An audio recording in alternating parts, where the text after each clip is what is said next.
할렐루야. 네, 제가 떨려서 우선 기도부터 좀 할게요. 떨지 않게 해달라고. 네, 기도하겠습니다.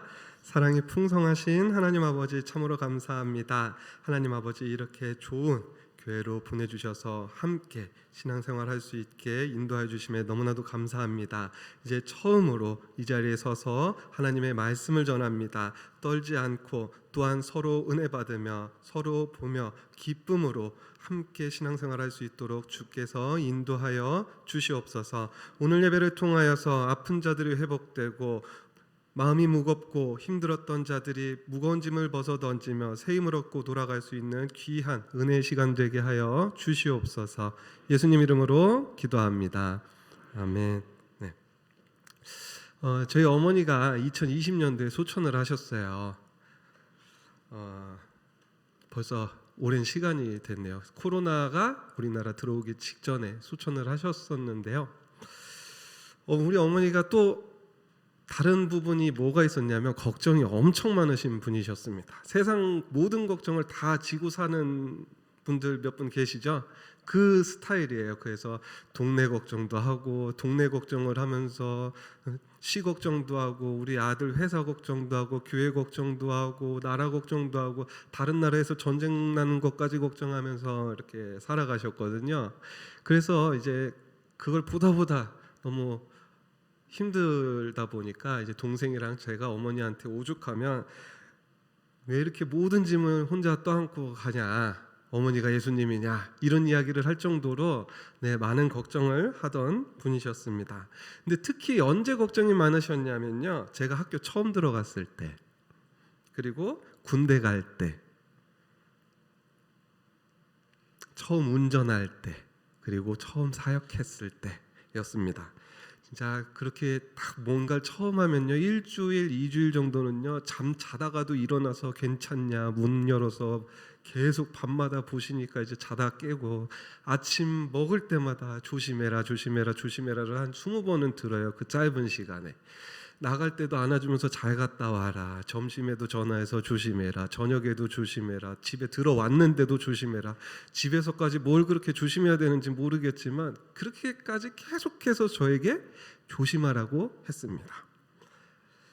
그런데 평소에는 그런 말을 계속 들으면 아무리 좋은 말이라도 귀찮잖아요. 그런데 그게 정말 위로가 될 때가 있습니다. 그때가 언제였냐면요, 일을 하고 있는데 남들이 봤을 땐 쉽게 끝날 일이에요. 그런데 저는 처음 하는 일이다 보니까 그 일이 풀리지가 않아서 너무나도 힘들었어요.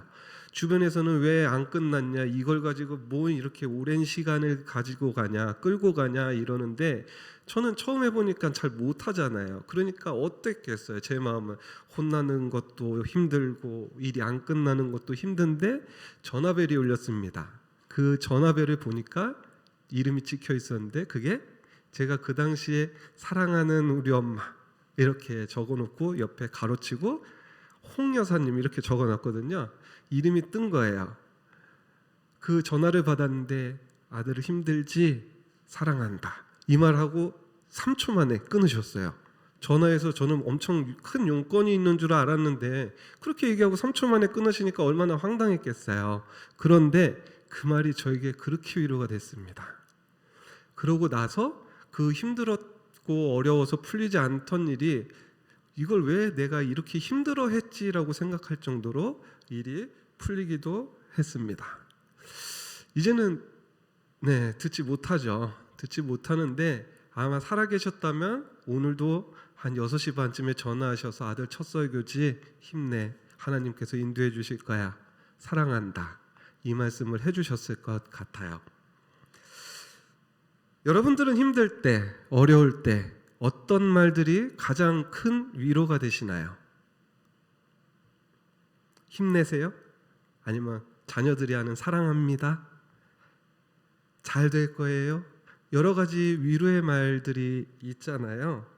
그러나 어떤 말인 것을 떠나서 누군가 나에게 이렇게 위로해 줬으면 좋겠다라는 날들이 있을 것입니다. 힘들고 두려울 때 누군가가 이렇게 힘을 줬으면 좋겠다라는 생각을 하실 때가 많이 있으셨을 거예요. 오늘 여호수아 1장의 말씀은요, 이스라엘의 최고 지도자가 된 여호수아에게 주시는 하나님의 위로의 말씀입니다. 오늘 이 말씀을 통해서 여호수아뿐만이 아니라 오늘 이 시대를 살아가고 있는 저와 여러분들에게도 동일한 은혜가 임하시기를 주님의 이름으로 소망합니다. 이스라엘에게는 최고의 지도자가 있었습니다. 그렇죠? 그게 누굴까요? 모세죠. 하나님의 인도하심으로 모세는 400년 동안 노예 생활을 하던 이스라엘 백성들을 출애굽하는 데 앞장섰습니다. 정말 대단한 사람이에요. 그 나라 그 당시에 최강국이었던 애굽에 홀로 군대도 없이 무기도 없이 단독으로 들어가서 하나님의 백성을 내놓아라 라고 말할 수 있는 사람이 얼마나 됐겠어요. 그런데 그것만이 아니죠. 출애굽하고 나서도 굉장한 일들을 많이 합니다. 아무리 출애굽할 때 많은 재물을 가지고 나왔어도요, 그 재물들이 이스라엘 백성들을 지켜주지 못해요. 그리고 음식을 쌓아봐야 얼마나 쌓아왔겠습니까? 그 수많은 사람들을 먹일 수는 없단 말이에요. 가장 큰 문제가 확실히 음식과 물이죠. 그것 때문에 이스라엘 백성들은 모세에게 많은 불평들을 했었습니다. 그때 하나님께서 모세를 통해서 그들에게 양식을 제공했습니다. 다른 민족들과 여러 번의 전투를 할 때 하나님께서는 모세를 통해서 그들을 여러 번 무찌를 수 있었습니다. 그런데 이스라엘 백성들의 눈에는 어떻게 보일까요? 보이지 않는 하나님보다 눈에 보이는 모세가 실질적으로 더 믿음직하고 의지되는 지도자였을 겁니다. 그러니까 죽어서까지 모세의 영향력은 대단할 거라고 생각하셨던 하나님께서 이러한 조치를 취하십니다. 신명기 34장 5절 6절 함께 보도록 하겠습니다. 함께 읽겠습니다.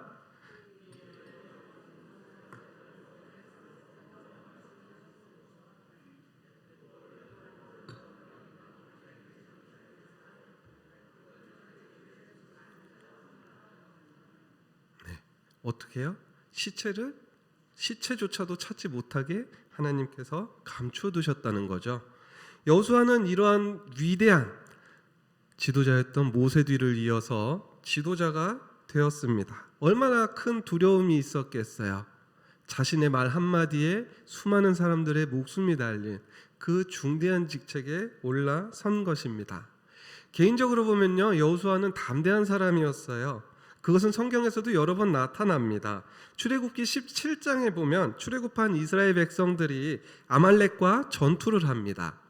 그때 모세가 출애굽기 17장 9절에 여호수아에게 명령해서 아말렉을 무찌르라라고 명령을 하는데 13절에 그 결과가 나와요. 함께 읽어볼까요?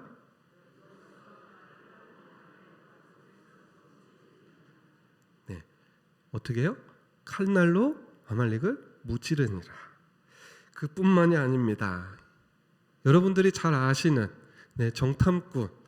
정탐의 역할을 했을 때도 핵심 인물이었죠.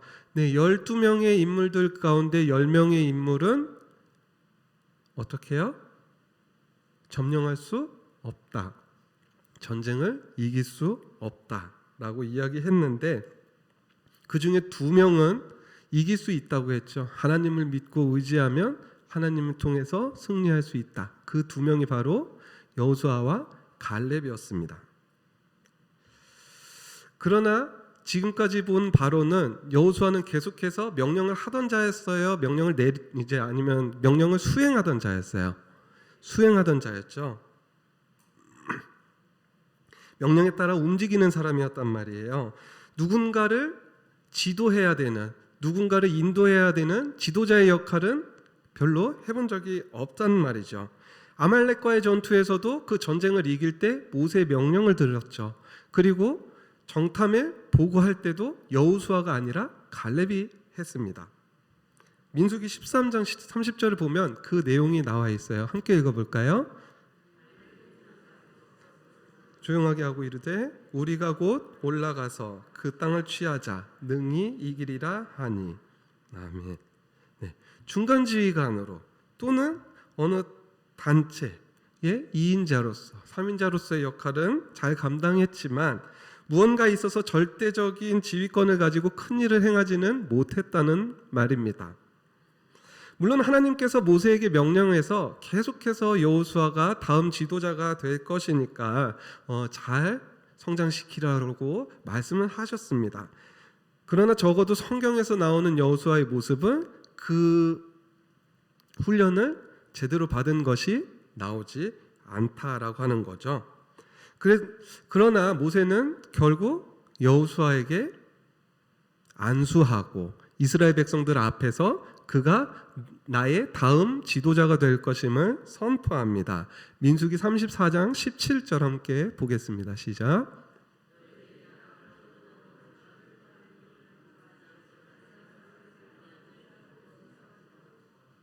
네, 아멘. 이스라엘 백성들을 이끌고 가나안으로 들어가고 가나안에 들어가서 거기를 정복하고 정복한 후에 그들에게 땅을 나누어 줄 것이 누구라고요? 여호수아라고 하는 것입니다. 이토록 하나님께서는 여호수아를 모세 뒤를 이을 지도자로 부르셨어요. 그리고 계속해서 지도자로 성장할 수 있도록 그리고 그들을 잘 이끌어갈 수 있도록 돌보아 주십니다. 제가 성경을 보다 보면 다른 지도자들보다 여호수아가 유독 많이 듣는 말이 있습니다. 그 말이 무엇일까요? 여러분들 잘 아는 말씀이에요. 우리가 여호수아 말씀 1장 들으면 이 말을 많이 하잖아요. 강하고 담대하라. 이 말을 정말 자주 듣습니다. 하나님에게만 듣는 게 아니에요. 그럼 누구한테도 들을까요? 그 전임 지도자였던 모세에게도 듣습니다. 신명기 31장 7절 함께 읽어볼까요? 시작. 불러 온 이스라엘의 목전에서 그에게 이르되 너는 강하고 담대하라. 너는 이 백성을 거느리고 여호와께서 그들의 주상에게 주리라고 맹세하신 땅에 들어가서 그들에게 그 땅을 차지하게 하라. 아멘.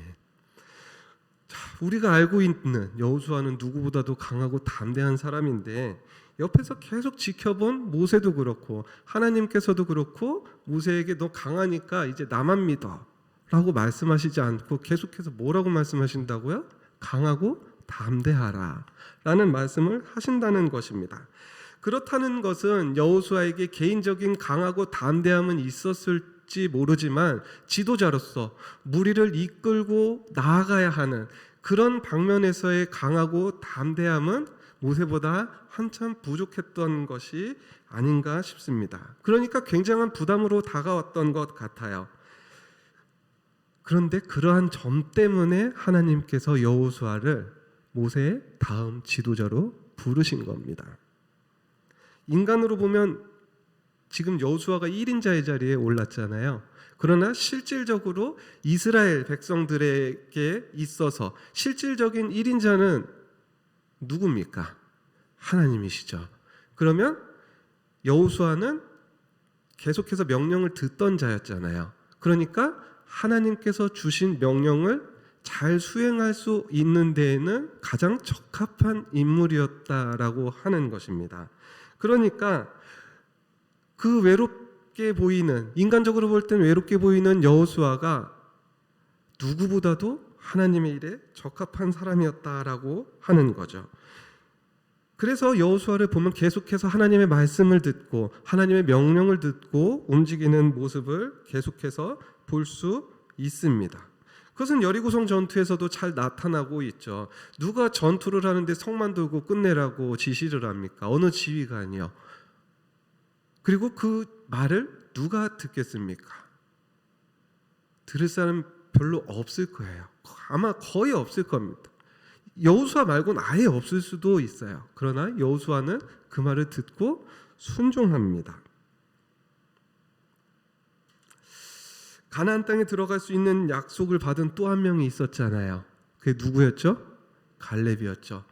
갈렙의 성정을 볼까요? 갈렙은 호전적인 사람이에요. 그래서 전투를 하는 데 있어서 이스라엘 백성들을 이끄는 데 있어서 카리스마적으로 더 뛰어난 사람이었을 수도 있어요. 그러니까 85세가 되어서도 어때요? 헤브론 산지를 내게 주소서, 제가 그 땅을 차지할 수 있습니다 라고 이야기할 수 있잖아요. 그런 사람이잖아요. 그러나 너무 강한 담대함, 그리고 잘못하면 하나님을 넘어서는 자만심이 생길 수 있는 사람이기도 했다는 것입니다. 그러니까 하나님께서는 갈렙보다 여호수아를 더 중요한 지도자로 본 것이에요. 모세를 볼까요? 모세도 잘 이끌어 나갔습니다. 그러나 그 욱하는 성질 있잖아요. 그래서 민수기 20장에서 교만한 죄를 저지르고 결국 가나안 땅에 들어가지 못하잖아요. 바로 하나님께서는 이러한 점을 보신 것입니다. 개인적인 담대함과 2인자로서의 역량, 이것들이 합쳐졌을 때 하나님께서 보실 때에는 이스라엘의 가장 적합한 지도자는 누구라고요? 여호수아다 라고 말씀하고 계신 것입니다. 자, 인간적인 1인자의 자리 처음 마주치게 됐습니다. 앞으로 해야 할 일들은 계속해서 처음 마주해야 합니다. 명령하는 것, 편제를 짜는 것, 그런 것들을 이제 하나님의 명령을 받더라도 인간적인 눈으로 봤을 때는 가장 높은 곳에서 사람들에게 지시하고 그들을 이끌어 나가야 하는 상황이라고 하는 것입니다. 이러한 상황 속에서 하나님께서는 계속해서 여호수아에게 뭐라고 말씀하신다고요? 강하고 담대하라. 6절 한번 읽어볼까요? 네, 시작.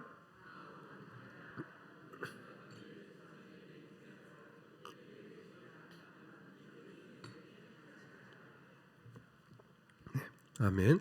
이 말씀은 여호수아에게 엄청난 위로의 말씀이 됩니다. 나약해져가고 잘할 수 있을까 떨리는 마음, 두려워지는 마음을 붙잡는 데 있어서 하나님께서 강하고 담대하라, 내가 너와 함께 하겠다라고 하신 말씀은 여호수아가 이스라엘을 지도하는 데 있어서 아주 중요한 말씀이 됩니다.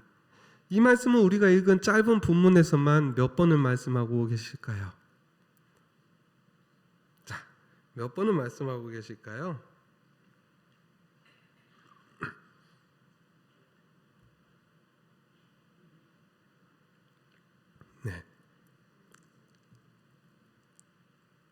네, 그래도 찾아주셔가지고 너무 감사합니다.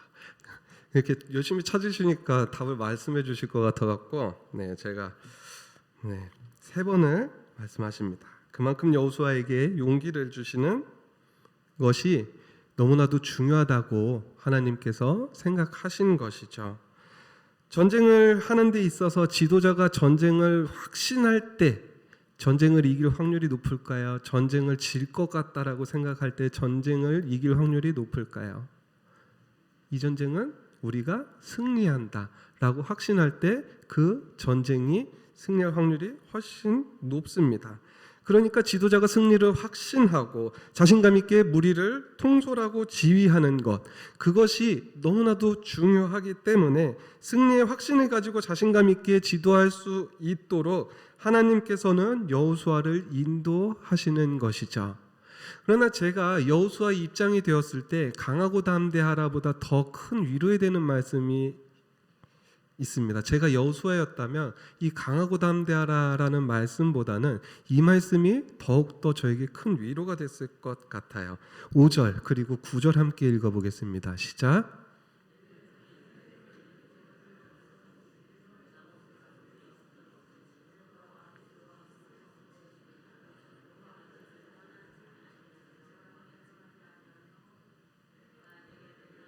아니냐? 강하고 담대하라. 두려워하지 말며 놀라지 말라. 내가 어디로 가든지 내 하나님 여호와가 너와 함께하느니라 하시니라. 아멘. 어떤 말씀일까요? 2절 보면서 찾으셨어요? 네? 하나님이 함께 너와 함께 하겠다 라고 하신 말씀입니다. 하나님께서 뒷전에서 명령만 하겠다라고 말씀하신 게 아니에요. 너 등 떠밀면서 너가 전쟁하면 이길 거야 라고 하신 게 아닙니다. 계속해서 내가 너와 함께 하겠다. 강하고 담대하라. 강하고 담대하라라고 하는 말씀은 여호수아가 두려워하니까, 부담스러워하니까 하신 말씀이고요. 실질적인 말씀은 내가 너와 함께 하겠다라는 말씀이라는 거죠. 사람은 누구나 말은 할 수 있어요. 그렇죠? 힘들 때 내가 도와줄게 해봐. 정 힘들면 얘기해. 내가 도와줄게. 내가 다 해결해 줄게. 그러나 여러분들 세상 살면 어때요? 그 말이 다 맞습니까? 힘들어서 힘들다고 도와달라고 이야기하면 도와주나요? 잘 안 도와주죠. 네, 쉽지 않습니다. 물론 도와주고 싶지만 여건이 안 되시는 분들도 있을 거고 말만 하신 분들도 있겠지만, 그래도 정말 그 말씀이 위로가 된 적이 있으세요? 내가 도와줄게 라고 그 하는 말 한마디만 가지고도 내가 일이 해결된 것 같은 그런 느낌을 받아본 적이 있으세요? 이런 말들이 정말 얼마나 헛된 일인지 많이 경험해 보셨을 텐데, 하도 많이 듣고 정작 힘들 때 도와달라 그러면 안 도와줘서 더 큰 좌절을 겪은 적도 많이 있으셨을 것입니다. 그런데 여러분들이 힘들 때 정작 위로가 됐던 사람은 누굽니까? 아무 말 안 하고 있다가 옆에서 내가 힘들 때 휴지 한 장 건네주고 손수건 한 장 건네주고 울음 그칠 때까지 기다려주는 사람. 그렇지 않아요? 눈물 닦아주는 사람. 그리고 나서 내가 힘든 이야기들을 다 들어주고 힘들었겠다 한마디 해주는 사람. 끝까지 힘들 때 끝까지 내 곁을 지켜주는 사람이 위로가 되지 않던가요? 하나님께서는 힘과 능력을 주시겠다는 것으로도 모자라서 여호수아가 네가 힘들 때 나를 봐. 내가 항상 너와 함께 있다 라고 말씀하신 거예요. 저는 여호수아가 강하고 담대해서 이스라엘의 지도자가 됐다고 생각하지 않습니다. 그렇게 멋있기 때문에, 이스라엘을 잘 지도했기 때문에 믿음의 조상이 되었다라고 생각하지 않아요. 제가 여호수아를 정말 멋진 믿음의 선조라고 생각하는 이유는 하나님께서 함께 하신 사람이었기 때문입니다. 항상 하나님께서 함께 하시는 사람, 그 약속을 받은 사람. 그렇기 때문에 여호수아는 우리에게 존경받을 만한 믿음의 선조가 되었고 성경에 기록된 것이겠죠. 네, 이제 저는 처음으로 여러분 앞에 섰습니다. 제 신앙이 이 교회 맞는지 안 맞는지 고민하셨죠? 걱정하신 분 안 계세요? 목사님께서 잘 뽑으셨을 거라고, 하나님께서 좋은 목사님의 동역자를 보내주셨을 거라고 생각은 하지만, 그래도 한편으로는 내 자녀들을 맡겨도 되나, 우리 미래를 맡겨도 되는지 걱정도 있으셨을 거라고 생각합니다. 이렇게 처음 마주치는 상황 가운데서 하나님께서는 여러분들에게 강하고 담대하라 라고 말씀하시지 않아요. 지금도 내가 너와 함께 있다. 지금도 내가 너와 함께 하겠다. 앞으로도 계속해서 나에게 오는 날까지 너와 함께 있겠다 라고 말씀하셨습니다. 저도 오늘 본문 말씀을 통해서 여러분들에게 강하고 담대하라 라고 말씀드리지 않겠습니다. 그러나 이 말씀은 꼭 드리고 싶습니다. 이 말씀은 꼭 기억하셨으면 좋겠어요. 하나님께서는 여러분과 저와 함께 하십니다. 우리와 함께 하신다고 약속하셨고, 지금까지 함께 해주셨고, 앞으로도 함께 해주실 것입니다. 하나님께서 우리를 지켜주신다는 사실 잊지 마십시오. 그리하여서 우리 공동체 모두 처음 마주치는 상황 가운데서도 여호수아처럼 항상 하나님께서 함께하여 주시고, 그 가운데서 놀라우신 은혜를 매일매일 체험하면서 함께 성장하는 저와 여러분들이 되시기를 주님의 이름으로 축원합니다. 우리 예수 늘 함께 하시네라는 찬양이 있습니다. 그 찬양 부르시고 함께 기도하겠습니다.